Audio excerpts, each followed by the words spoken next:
Hey everyone, आज create करेंगे इस क्रिएटिव ट्रैवल एड डिज़ाइन को फिग्मा में विदाउट एनी पेड सॉफ्टवेयर। ये वीडियो बिगिनर फ्रेंडली है, तो इस वीडियो को पूरा अंत तक जरूर देखें ताकि एक भी स्टेप मिस ना हो। चलिए क्रिएट करते हैं। सबसे पहले फिग्मा ओपन कर लेंगे, उसके बाद न्यू डिज़ाइन फाइल पे सेलेक्ट कर लेते हैं। इस तरह का कैनवस इस तरह का ओपन हो जाएगा। अब इस कैनवस का कलर चेंज कर लेते हैं ताकि डिज़ाइन का परफेक्ट कलर देख पाए। उसके लिए मैं ये कलर सेलेक्ट कर लेता हूँ, जैसे इस तरह का लाइट रख देते हैं। ओके, अब यहाँ पे आप एक इस फाइल का कोई नाम दे दो। मैं जैसे कि ट्रैवल का पोस्टर डिज़ाइन कर रहा हूँ तो ट्रैवल एजेंसी पोस्टर टाइप कर लेता हूँ फटाक से। अब एक यहाँ पे आप हो गया, नाम सेलेक्ट हो गया फाइल का। अब यहाँ पे एक फ्रेम चूज कर लेते हैं। मैं फ्रेम खुद से सिलेक्ट कर लेता हूँ। मैं इस फ्रेम का साइज एक हाई क्वालिटी साइज रखने के लिए मैं यहाँ पे इसका साइज को मैं 2304 दे दूंगा। उसके बाद इधर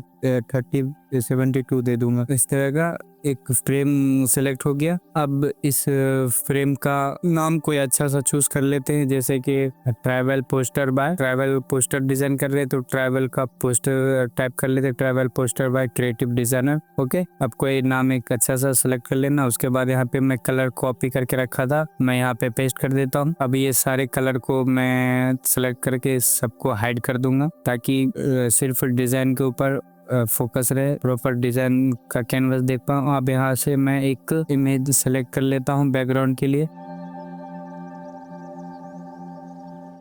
इसका साइज को मैं मूव टूल को सेलेक्ट करके यहाँ पे स्केल टूल सेलेक्ट कर लूंगा। अब इसका साइज को स्केल कर लेते हैं इस तरह से, यहाँ पे फ्रेम में ले आते हैं, इस तरह से एडजस्ट कर लेंगे। उसके बाद फिर से मूव टूल सेलेक्ट कर लेंगे। मूव टूल सेलेक्ट कर लेना। उसके बाद आप यहाँ पे नीचे इफेक्ट का ऑप्शन दिखेगा, आप इफेक्ट में जाना। उसके बाद यहाँ पे ड्रॉप शैडो है, मुझे लेयर ब्लर का इफेक्ट चाहिए तो मैं लेयर ब्लर सेलेक्ट कर लेता हूँ। उसका ब्लर को इंक्रीज कर देते हैं इस तरह से, अपने हिसाब से एडजस्ट देख लेना कि इतना ब्लर को रखना है। इस तरह से मैं ब्लर इंक्रीज करके इसको ओके कर देते हैं। अब ये फिर से मतलब ये रेक्टेंगल शेप एक क्रिएट कर लेते हैं इस तरह से। अब यहाँ पे एक रेक्टेंगल शेप क्रिएट करते हैं इस तरह से। अब इसको फ्रेम में ले आते हैं। अब यहाँ से इसको थोड़ा इस तरह से एडजस्ट कर लेते हैं। अब जो कलर को मुझे इस रेक्टेंगल शेप में यूज करना है उसे मैं इनेबल करके मैं यहाँ से कलर उस कलर को पिक कर लूंगा। अब कलर पिकर को ग्रेडियंट कलर को सेलेक्ट कर लेना। सबसे पहले 3 ग्रेडियंट कलर को सेलेक्ट करके यहाँ पे मैं इस कलर से पिक कर लेता हूँ। थोड़ा इसको नीचे करके यहाँ से कलर पिक कर लेते हैं, ये वाला। ओके, अब यहाँ इसको कट करके फिर से दूसरा कलर, फिर से वही सेम कलर को पिक कर लेना है। यहाँ पे इसको कलर का कोड कॉपी कर लेते हैं। कलर कोड को कॉपी करके ये दूसरे वाले में पेस्ट कर देते हैं, इस तरह से पेस्ट कर देते हैं। फिर सेकंड वाले को भी वही कलर पेस्ट कर देते।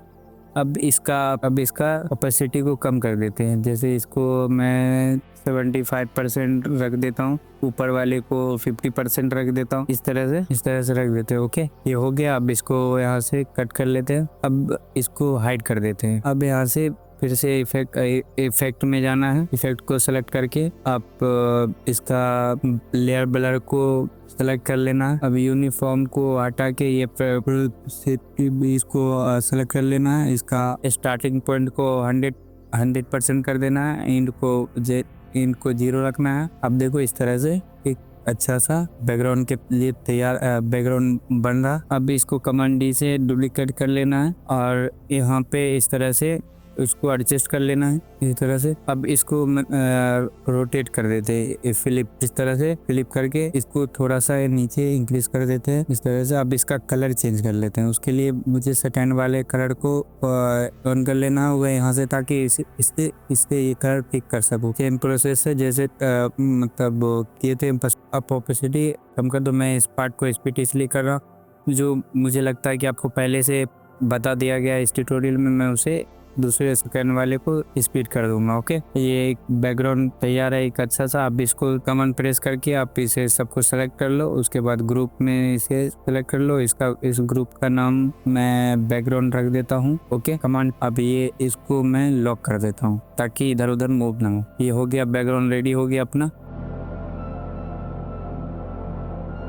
अब इसमें अब इस डिज़ाइन का बैकग्राउंड रेडी हो गया। अब मुझे रेक्टेंगल शेप एक फिर से सेलेक्ट कर लेना है। रेक्टेंगल शेप फिर से सेलेक्ट कर लेना है। इस तरह से मैं एक रेक्टेंगल शेप क्रिएट कर लेता हूँ। इसका साइज को थोड़ा इस तरह से इंक्रीज करके आप अपने हिसाब से एडजस्ट कर लेना। अब इसको कमांड डी से डुप्लीकेट कर लेना है इस तरह से। फिर से इसका फिर एक थर्ड वाले को डुप्लीकेट कर लेना है इस तरह से।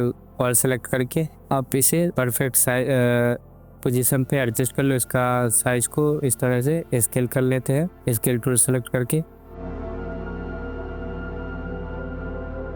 फिर से मूव टूल सेलेक्ट करके अब यहाँ पे एक इमेज इंपोर्ट कर लेते हैं गैलरी से। मैं इस इमेज को इस तरह से यहाँ पे फ्रेम में नहीं डालना है, नहीं तो आप स्केल नहीं कर पाओगे, इसलिए मुझे बाहर रखना। अब जिस फ्रेम में मुझे इसमें मास्किंग करना है उसको दोनों को सेलेक्ट कर लेते हैं कमांड प्रेस करके, और यूज एज मास्किंग में सेलेक्ट करके मैं इसको मास्किंग करके इस तरह से एडजस्ट कर सकता हूँ। ओके,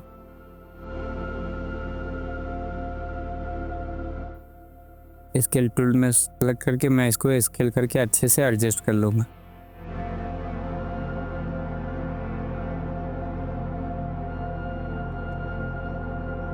ये हो गया। अब मुझे दूसरा इमेज को भी ले आना है गैलरी से। इस तरह से इसको भी मैं फटाफट कर लेता हूँ। फिल्म स्टाइल में आपको मैं ये सेकंड वाला मतलब ट्रिक दिखा रहा हूँ जिससे आप इसको कर सकते हो। बस इसमें ये प्रॉब्लम हो कि आप इसे स्केल नहीं कर पाओगे। मैं जैसे गैलरी में सेलेक्ट करके यहाँ से ले आया, अब इस इमेज को मैं स्केल करके एडजस्ट करना चाहूँ तो नहीं कर पाऊँगा, इसलिए फर्स्ट वाला ही सही रहेगा। मैं इसको वैसे करके सबको लॉक कर लेता हूँ। ओके, ये हो गया तरह से, ये रेडी हो गया। अब रेक्टेंगल शेप क्रिएट कर लेते हैं। रेक्टेंगल शेप सेलेक्ट करके यहाँ पे नीचे में नीचे एक इस तरह से रेक्टेंगल शेप ले लेते हैं। इसको इस तरह से एडजस्ट करके इसका कलर को मैं चेंज कर देता हूँ, वाइट रख देता हूँ।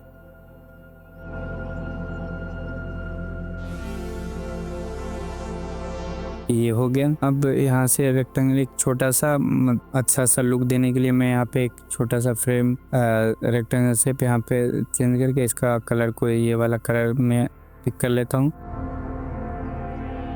इस तरह से हो गया। ओके, अब इस इमेज को मैं बैकग्राउंड हटा के यहाँ पे गैलरी में रखा था, मैं उसे इंपोर्ट कर लेता हूँ यहाँ से।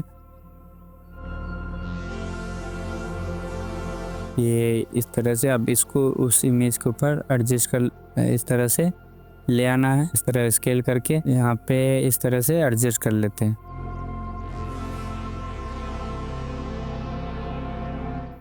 उसके बाद इसे कैनवस को जूम करके मैं इसको थोड़ा अच्छे से परफेक्ट पोजीशन पे एडजस्ट करके इसको मैं क्रॉप कर लूँगा। क्रॉप करने के लिए इसको मैं इधर एक्स्ट्रा पार्ट जो है उसे क्रॉप कर लूँगा। तो क्रॉप करने के लिए मुझे मूव टूल सेलेक्ट कर लेना होगा फिर से। उसके बाद कमांड को प्रेस करके रखना पड़ेगा और इसे इस तरह से मैं इसे एडजस्ट कर लूँगा। ओके, ये हो गया।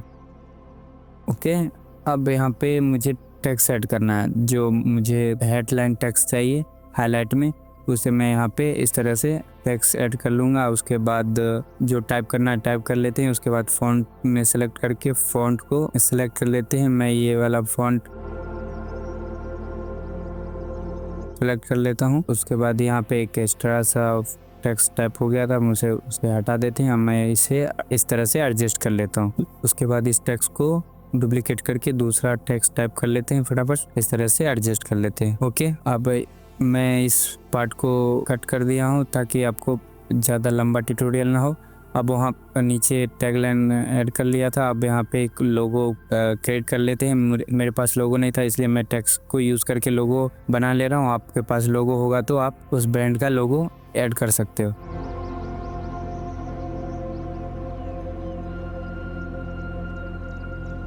जूम करके आप ट्रैवल एजेंसी का जो भी ब्रांड का नाम है आप यहाँ पे ऐड कर सकते हो, या लोगो है तो लोगो ऐड कर सकते हो। मैं इस तरह से, मेरे पास लोगो नहीं था तो मैं टेक्स्ट को इस तरह से ऐड करके मैं इसको ग्रुप सेलेक्ट कर लेता हूँ।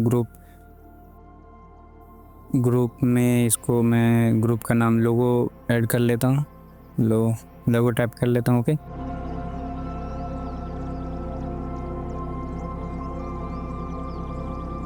हो गया। अब ये सारे को इस तरह से एडजस्ट कर लेते हैं फ्रेम को। ये देखो एक अच्छा सा डिजाइन आपको अभी से दिखने लगा। अब मैं यहाँ पे एक स्टिकर टाइप का ऐड करूंगा। मैं उसके स्टिकर पेपर कट वाले इफेक्ट को मैं डाउनलोड करके रखा था, मैं इसका लिंक दे दूंगा, आप वहां से डाउनलोड कर सकते हो।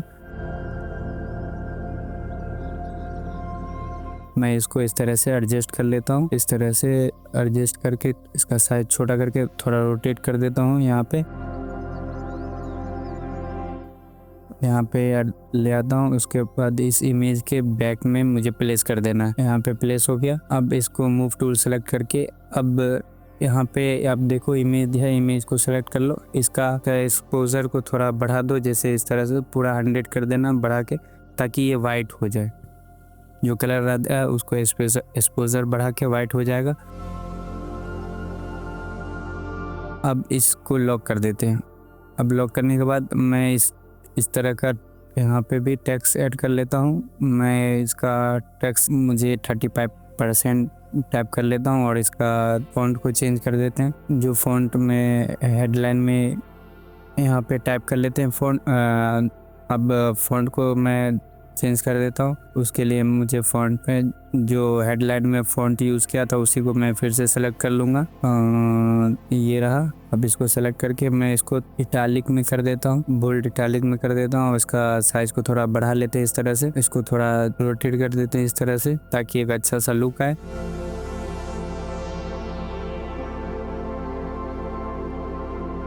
इसका साइज को थोड़ा इस तरह से बढ़ा लेते हैं। ओके, अब इसका कलर को चेंज कर लेते हैं। कलर फिल में जाके कलर को पिक कर लेते हैं, जो इसमें से कलर पिक कर लेते हैं। ये हो गया।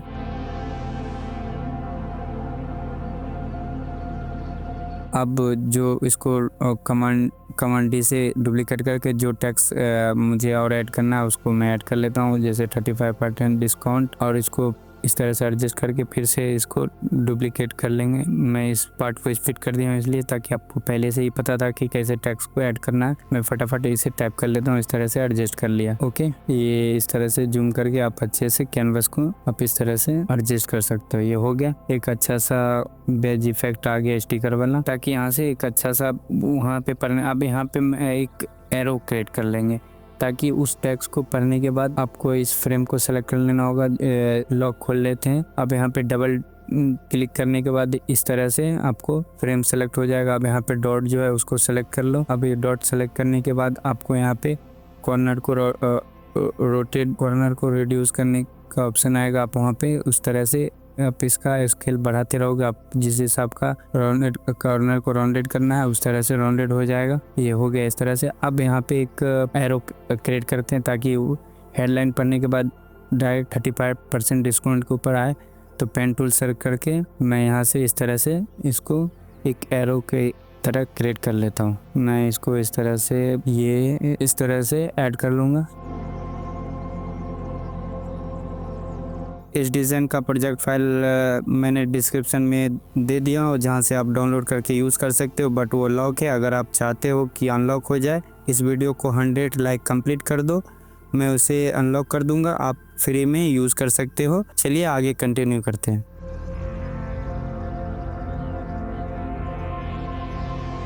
जिस तरह से कॉर्नर राउंडेड है उसी तरह से ये एरो भी राउंडेड हो जाए। अभी इसको मैं इसलिए क्रिएट किया हूँ ताकि वहाँ का जो पॉइंट करने के लिए मैं इस एरो को ऐड किया हूँ। अब यहाँ पे जो मुझे डिटेल डालना है मैं फटाफट टाइप कर लेता हूँ, जैसे book now, limited time offer, ये सब फटाफट टाइप कर लेता हूँ। अब यहाँ पे टाइप कर लिया। अब यहाँ पे मुझे एक एरो ऐड करना है। एरो एसेट्स में जाके आप एरो को जो एरो ऐड करना है उसे आप जो आइकन ऐड करना है उसे ऐड कर लो। मैं ये एरो राइट डाउन वाला ऐड कर लेता हूँ। आइकन को ऐड करने के बाद मैं इसका कलर को चेंज कर लूँगा।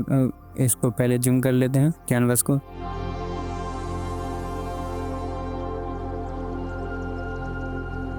अब यहाँ पे कस्टमाइज में जाके मैं इसका कलर को इस तरह से पिक कर लूँगा। ये हो गया। अब इसका साइज को स्केल टूल सेलेक्ट करके इसका साइज को इंक्रीज कर लेंगे इस तरह से।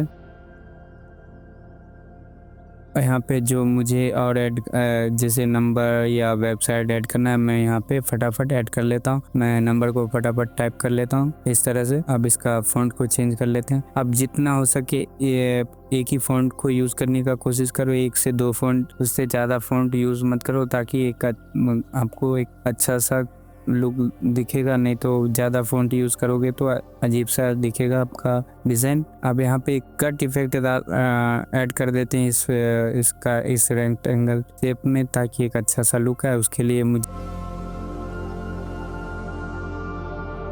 मूव टूल सेलेक्ट करके इसका लॉक को ओपन कर लेना होगा। उसके बाद डबल क्लिक करके इस तरह से डॉट डॉट जो बना उसको मैं ऊपर नीचे करके यहाँ पे इस तरह से, अब वो बीच वाले डॉट को मैं इस तरह से एडजस्ट कर लूँगा। ओके, अब यहाँ पे जो कॉर्नर और रिड्यूस का ऑप्शन है उसे आप इस तरह से बढ़ा लो, इस तरह से। ये एक अच्छा सा, इसको डबल टैप कर, ये देखो एक अच्छा सा। मैं इसको इसलिए ऐड किया हूँ कि आप देखो अक्सर देखे हो कि टिकट में, ट्रैवल का टिकट में या किसी में, इसमें थोड़ा इस तरह का कट रहता है। मैं इसलिए अब ये सब सारे को मैं लॉक कर देता हूँ।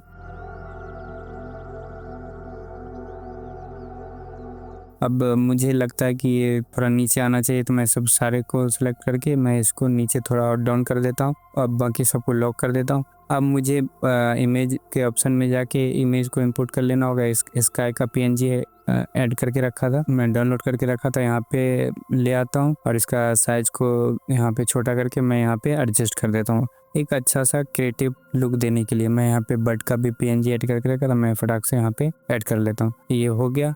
अब इसको